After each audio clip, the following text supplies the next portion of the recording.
Halo, Assalamualaikum warahmatullahi wabarakatuh. Perkenalkan, saya Fitri Novita, mahasiswa Sosiologi kelas C dengan NIM 23011270027. Di sini saya akan menjelaskan beberapa materi tentang sosiologi, antropologi, dan kesehatan. Saya akan menjelaskan yang pertama itu adalah pentingnya belajar sosiologi atau antropologi. Yang pertama itu adalah pengetahuan klinik. Pendidikan dokter, kesehatan, perawatan sudah cukup mereka peroleh, tetapi persoalan praktek lapangan tidak selalu berkaitan langsung dengan masalah kesehatan. Pola penyakit menular yang berbahaya seperti cacar, lepra, dan lain-lain sudah jauh berkurang dengan ditemukannya antibiotik. Pola pemeliharaan kesehatan cenderung berubah. Masyarakat bukan hanya mencari pertolongan medis karena takut mati, tetapi ada kecenderungan hanya untuk agar pekerjaan mereka sehari-hari tidak terganggu, kecantikan, kebugaran, pengembangan intelektual, dan lain-lain. Perbedaan anggapan orientasi sehat, yang dulunya ke dokter atau dukun bila sakit, adanya ketakutan bila berhubungan dengan rumah sakit, berobat ke rumah sakit bukan jadi sembuh malah jadi sakit, dan yang sekarang adalah alternatif pilihan untuk tetap bugar semakin banyak, masyarakat mampu memilih tujuan pengobatan modern, dan rumah sakit yang semakin kompetitif. Tenaga kesehatan harus memahami batas yang jelas antara patologi organis, psikologis, patologi sosial. Tujuan pembelajaran sosiologi atau antropologi kesehatan adalah menambah pemahaman bagi tenaga kesehatan dalam mengatasi persoalan dalam praktek, mampu menghargai perilaku pasien, dan peka terhadap lingkungan sosial di mana ia ditugaskan. Belajar sosiologi atau antropologi adalah untuk memahami mengapa ada perbedaan antar golongan status sosial ekonomi dalam pola penyakit. Misalnya, penyakit jantung lebih banyak pada orang Amerika Serikat dibanding yang lahir di Amerika Serikat itu dibanding dengan orang Amerika Serikat yang lahir di luar Amerika Serikat. Ini tidak terlepas dari pola dan gaya hidup. Mengapa ada perbedaan jenis kelamin dalam kunjungan ke layanan kesehatan? Apakah ini merupakan fakta sosial bahwa kaum perempuan dianggap lebih lemah? Beberapa lingkup masalah biomedik yang membutuhkan permasalahan sosial. Yang pertama itu adalah pengaturan jumlah penduduk melalui alokon, sterilisasi, dan sebagainya. Kontra KB, pelopornya adalah Malthus, ia hanya menyarankan menunda perkawinan. Dan perbedaan penyebaran KB di barat dan timur berbeda. Alasan kontra KB, yaitu sama dengan pembunuhan bayi, KB dianggap tidak wajar, tidak percaya pada karunia Tuhan, sama dengan mengabaikan doa para rasul yang dianjurkan untuk memperbanyak umatnya, KB membawa masalah sosial, dan ada anggapan sebagai negara berkembang. Selanjutnya, lingkup masalah biomedik yang membutuhkan permasalahan sosial, yaitu yang pertama adalah mengakhiri hidup dengan cara aborsi, memperpanjang usia hidup melalui transplantasi organ tubuh, alat pacu jantung, dan sebagainya. Dan pemilihan jenis kelamin dan transseksual, meningkatkan kualitas hidup melalui rekayasa genetika, inseminasi buatan, bank sperma, dan sebagainya. Percobaan menggunakan manusia hidup, mengontrol tingkah laku, dan menggunakan obat-obatan. Selanjutnya adalah cara mengatasi kemandulan yang cenderung bias gender. Yang pertama adalah poligami atau pro kontra, pengobatan tradisional, dan adopsi anak. Masalah sosial lain yang perlu dipahami dalam konteks sosial adalah imunisasi dan pola pemberian ASI. Permasalahan sosial kesehatan yang membutuhkan keahlian sosiologi itu adalah disparasitas status kesehatan, beban ganda penyakit, kinerja pelayanan kesehatan yang rendah, perilaku masyarakat yang kurang mendukung pola hidup bersih dan sehat, rendahnya kondisi kesehatan lingkungan, rendahnya kualitas, pemerataan dan keterjangkauan pelayanan kesehatan, terbatasnya tenaga kesehatan dan distribusi tidak merata, rendahnya kualitas kesehatan penduduk miskin, dan sebagainya. Selanjutnya adalah masalah sosial berkaitan dengan masalah kesehatan. Yang pertama adalah semua penyebab kematian itu disebabkan dari kemiskinan, kebodohan, sanitasi, dan gizi. Ilmu sosial itu terlalu menekankan faktor sosial budaya atau nilai, norma, kepercayaan, dan sikap, dan mengabaikan keadaan kesehatan penduduk yang masih hidup. Sedangkan ilmu kedokteran itu terlalu menekankan pada faktor kesehatan fisik yang masih hidup. Selanjutnya adalah posisi sosiologi kesehatan. Data ilmu sosial itu meliputi data mentah, data etnografi, dan data sosial. Sedangkan data ilmu kesehatan itu meliputi data kesehatan dan penyakit masyarakat, data tentang tingkah laku kesehatan, data tentang kesejahteraan keluarga, aneka kebiasaan makan, dan ilmu pengobatan tradisional. Permasalahan sosial kesehatan dapat dikelompokkan menjadi internal dan eksternal. Sedangkan yang internalnya itu adalah kinerja sistem kesehatan, sedangkan yang eksternalnya adalah di luar sistem kesehatan, determinan kesehatan. Kinerja juga dipengaruhi oleh determinan. Sebagian besar masalah kesehatan berada di luar sektor kesehatan, oleh sebenarnya dalam pembentukan kesehatan perlu upaya untuk meminimalkan underlying cause, yaitu berbagai penyebab tak langsung atau pendidikan perumahan dan lain-lain. Dan menangani cause of the cause, yaitu penyebab fundamental atau masalah sosial, ekonomi, budaya, dan lingkungan. Selanjutnya saya akan menjelaskan tentang etnopsikiatri. Yang pertama ada teori label, menekankan pada labeling, cap tanda perilaku sakit jiwa yang selalu melekat pada individu yang dianggap menyimpang atau stigmatisasi. Yang kedua ada tes kasus telah diuji coba oleh Rosenhan dengan berpura-pura sakit jiwa yang dirawat selama 19 hari. Dan sakit jiwa selalu dianggap memiliki preferensi kambuhan baik sementara maupun melekat selama hidup penderita. Selanjutnya, perilaku menyimpang dari norma umum sifatnya universal, tetapi cara penanganan dan pola penyembuhannya bervariasi. Dalam masyarakat non-barat atau tradisional, orang yang menunjukkan tingkah laku abnormal kalau tidak bersifat galak dan membahayakan biasanya dibebaskan bergerak di dalam masyarakat. Dan sebagian pada masyarakat bahkan ada yang membiarkan mereka mengurus dirinya sendiri. Dan bila sekiranya akan membahayakan, umumnya dilakukan pengucilan, pengurungan, maupun pemasungan. Fenomena ini banyak ditemui di kalangan bangsa Afrika, India, Asia Barat, hingga ke Indonesia atau Malaysia. Selanjutnya itu peran dokter atau penyembuh dan pasien. Itu terbatas atau universal. Dalam banyak masyarakat jumlah pengobatan sangat terbatas jumlahnya, sedangkan jumlah pasien sangat banyak atau universal. Selanjutnya permanen temporal. Bagi penyembuh peranan itu dilakukan secara permanen, sementara bagi si pasien peranannya hanya temporal dan atasan bawahan. Bersifat hubungan yang menguasai dan mentaati. Penyembuh yang memberikan instruksi dan larangan, sementara pasien dalam posisi pasif dan harus mentaati. Dan yang terakhir itu sukarela non sukarela, yaitu hubungan antara penyembuh dan konteks penyembuhan biasanya lebih bersifat sukarela, sementara bagi si pasien umumnya cenderung non sukarela. Selanjutnya spesialisasi dan pendidikan. Penyembuh modern seperti penyembuh modern bersifat sangat spesialisasi, misal seperti spesialis mata, THT, internis, dan lain-lain. Dan proses belajar melalui sistem pendidikan formal dan cenderung bersifat pribadi.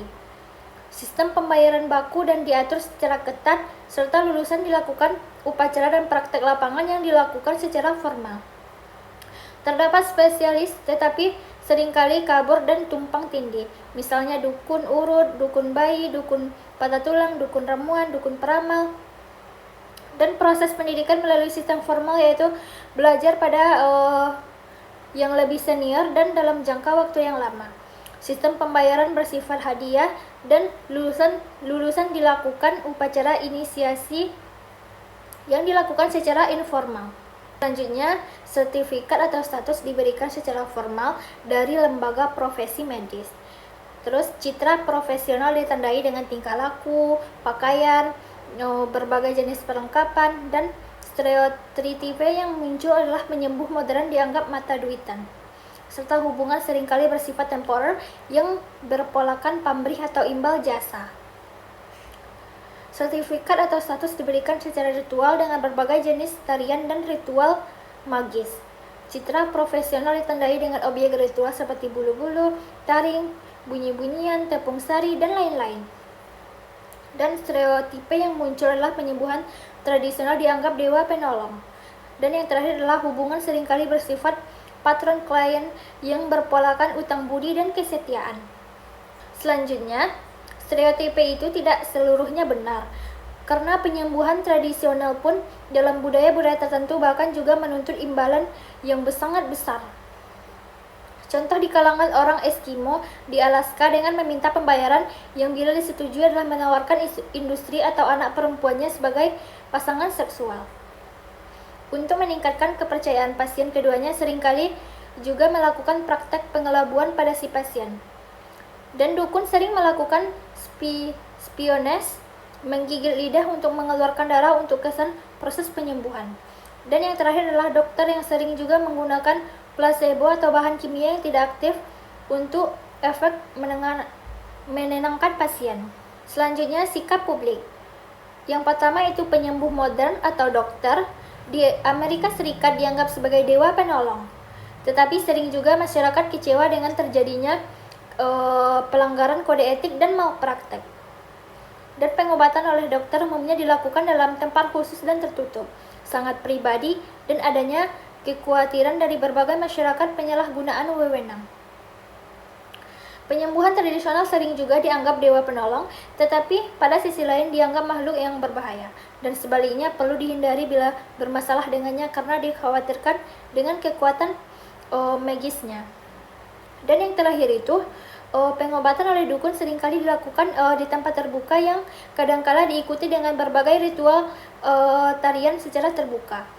Selanjutnya, pandangan keliru dunia medik modern, yaitu hasil riset di Amerika Serikat menunjukkan bahwa seringkali tenaga dokter itu memiliki yang pertama itu mengasumsikan bahwa pasien telah paham implikasi pengobatan dan perawatan lanjutan dan memiliki stereotipe pribadi yang keliru tentang pasien. Selanjutnya, beberapa kelebihan dan kelemahan di dan barat dan barat.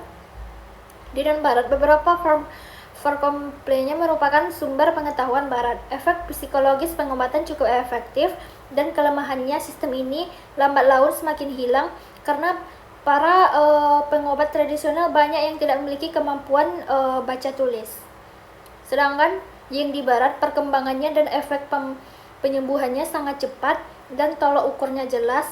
Sedangkan kelemahannya itu, sistem ini dalam penggunaan obat-obatan seringkali memiliki efek jangka panjang yang baru diketahui beberapa tahun kemudian. Selanjutnya, saya akan membahas tentang masalah pangan dan gizi dalam konteks sosiologi atau antropologi kesehatan. Mengapa masalah pangan dan gizi dianggap penting untuk dikaji oleh sosiologi dan antropologi kesehatan? Itu disebabkan oleh kelaparan dan kekurangan gizi merupakan hambatan paling besar bagi perbaikan kualitas kesehatan masyarakat. Dan pola konsumsi dan pola makan dipengaruhi oleh budaya dan kebiasaan makan yang buruk. Kekurangan gizi dapat menurunkan daya tahan tubuh terhadap infeksi dan penyakit. Kekurangan gizi dapat menyebabkan kemampuan bekerja keras menurun. Dampak dari kurang gizi itu ada penyebab langsung dan penyebab tidak langsung.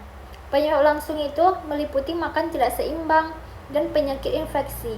Sedangkan penyebab tidak langsung itu tidak cukup persediaan pangan dan pola asuh anak tidak memadai, dan sanitasi dan air bersih pelayanan kesehatan dasar tidak memadai. Dan pokok masalah di masyarakat itu kurang pemberdayaan wanita dan keluarga, kurang pemanfaatan sumber daya masyarakat, dan akar masalahnya yaitu krisis ekonomi, politik, dan sosial. Dampak dari kurang gizi itu ada penyebab langsung dan penyebab tidak langsung. Penyebab langsungnya itu seperti makan tidak seimbang dan penyakit infeksi. Sedangkan penyebab tidak langsung itu tidak cukup persediaan pangan, pola asuh anak tidak memadai, dan sanitasi dan air bersih atau pelayanan kesehatan dasar. Dan pokok masalah di masyarakat itu kurang pemberdayaan wanita dan keluarga, kurang pemanfaatan sumber daya masyarakat, dan akar masalah nasional yaitu seperti krisis ekonomi, politik, dan sosial. Kebiasaan makan hanya dapat dipahami dalam konteks budaya itu menyangkut cara masak, selera atau kesukaan dan tidak kesukaan, dan kepercayaan dan pantangan. Konsepnya harus dibedakan antara nutrimen, yaitu menyangkut biokimia atau suatu zat yang mampu memberikan asupan gizi bagi yang menelannya, dan makanan atau food, konsep budaya yang memensahkan layak atau tidaknya suatu zat untuk dikonsumsi. Demikian kuatnya konstruksi budaya makan ini, maka sangat sukar untuk merubah pola makan tradisional ini. Konsep tentang sesuatu yang layak dikonsumsi sangat bervariasi, meskipun bahan tersebut layak secara gizi, misalnya kuda, anjing, kodok, ikan gurita, ular, capung, laron, belalang, dan lain-lain. Pola seperti itu juga terjadi di berbagai daerah atau negara dan budaya. Pola penyeleksian melalui budaya itu kemudian diperumit lagi dengan adanya selera dan penseleksian pribadi meskipun diperbolehkannya secara budaya. Setiap orang senang mencoba menu baru, tetapi tetap pola tradisional yang dikenal sejak kecil akan selalu melekat dan sulit diubah.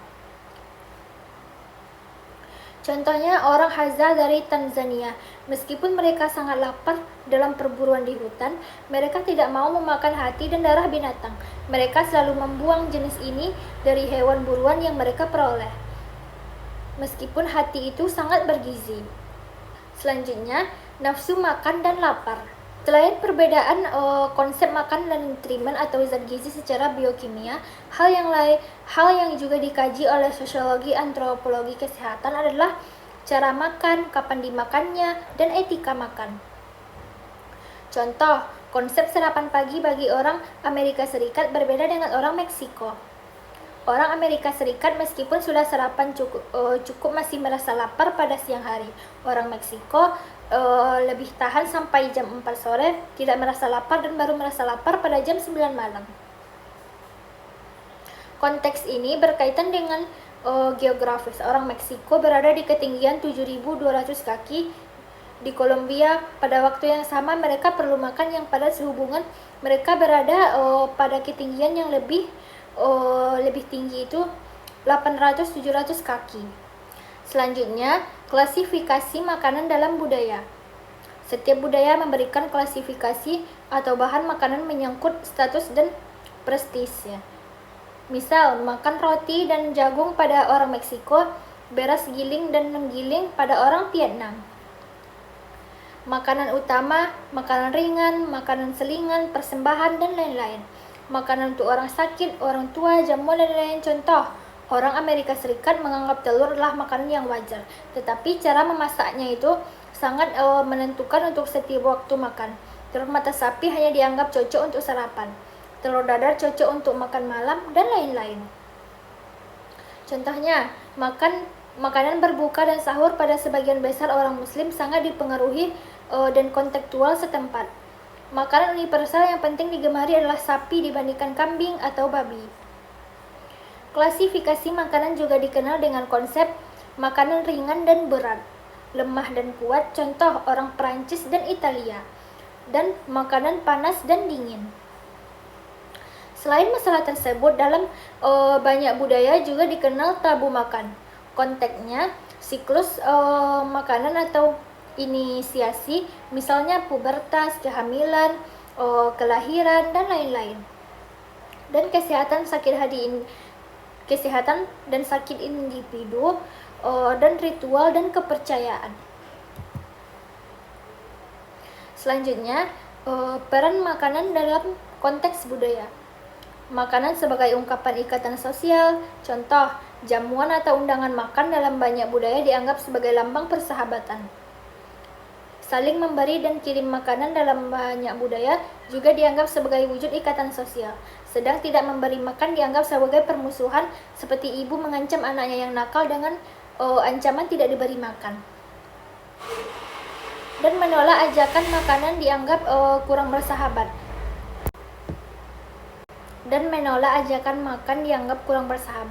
Karena dalam banyak budaya makan bersama dengan sahabat, kerabat, atau masyarakat adalah memiliki ketenteraman tersendiri. Dan konsep makanan seringkali menjadi hambatan dalam konteks ikatan sosial, terutama bagi mereka yang bepergian dan berkunjung pada lain budaya, maka makanan seringkali jadi hambatan. Selanjutnya, makanan sebagai ungkapan ketidakkawanan kelompok. Dalam pada masyarakat modern, untuk menciptakan kebersamaan, diciptakan makan bersama dalam meja yang besar melambangkan persahabatan. Dalam masyarakat tradisional, makan bersama dilaksanakan dalam berbagai upacara adat, misalnya pasca panen, perkawinan, dan lain-lain. Makanan juga melambangkan identitas suku, bangsa, dan nasional. Makanan juga terkadang menyebabkan kerinduan atau homesick yang terkadang membutuhkan biaya mahal. Banyak orang Amerika Serikat hanya sekedar untuk menghilangkan homesick, mereka memerlukan jasa kurir untuk mengirimkan bahan makanan yang diinginkan. Dan kini tercipta inovasi baru yaitu revolusi makanan kaleng dan pengawetan makanan. Pola penyakit akibat menu makan perspektif budaya. Ciri makanan dalam setiap budaya cukup unik dan menarik untuk dikaji. Contohnya, orang Amerika punya hamburger, orang Prancis kaya akan saus, dan orang Jepang suka makan ikan mentah. Dalam dasawarsa terakhir, telah terjadi pergeseran dan revolusi makanan, dari menu tradisional menuju ke menu modern atau mewah. Ciri menu modern atau mewah adalah kandungan seratnya sangat kurang. Contohnya, gandum kini diolah menjadi tepung yang sangat halus dan berwarna putih. Buah-buahan yang kaya akan serat semakin banyak disisihkan karena adanya makanan kaleng atau makanan yang sudah diawetkan kadangkala dimasak terlalu matang dan sangat lembut. Selanjutnya, dampak revolusi makanan. Revolusi makanan modern terhadap makanan tradisional telah menyebabkan perubahan tekstur makanan dari segi kimiawi yang berakibat pada berbagai penyakit dan sistem pencernaan. Revolusi makanan modern juga menyebabkan konsumsi gula semakin tinggi, maka biaya pengobatan penyakit akibat kelebihan gula dan kerusakan gigi menjadi meningkat. Selanjutnya, penyakit peradaban. Ditandai dengan pola peralihan gaya hidup dan pola makan. Pola pekerja lebih banyak bersifat sedentar, ditandai dengan banyak duduk. Konsumsi kalori yang tinggi ditandai dengan obesitas. Obesitas dalam sebagian budaya dianggap lambang kemakmuran dan identik dengan kegendutan para senator Romawi yang gendut-gendut dibandingkan rakyat jelata. Pola hidup sedentar juga banyak dilakukan oleh para petani modern dengan hanya duduk di traktornya. Jutaan pekerja kantor sama sekali tidak punya kegiatan jasmani dan hanya bergerak sedikit dengan jarak yang pendek. Misal, bergegas mengejar bus atau berjalan antar ruangan. Sekian yang dapat saya sampaikan, lebih dan kurangnya saya mohon maaf. Assalamualaikum warahmatullahi wabarakatuh.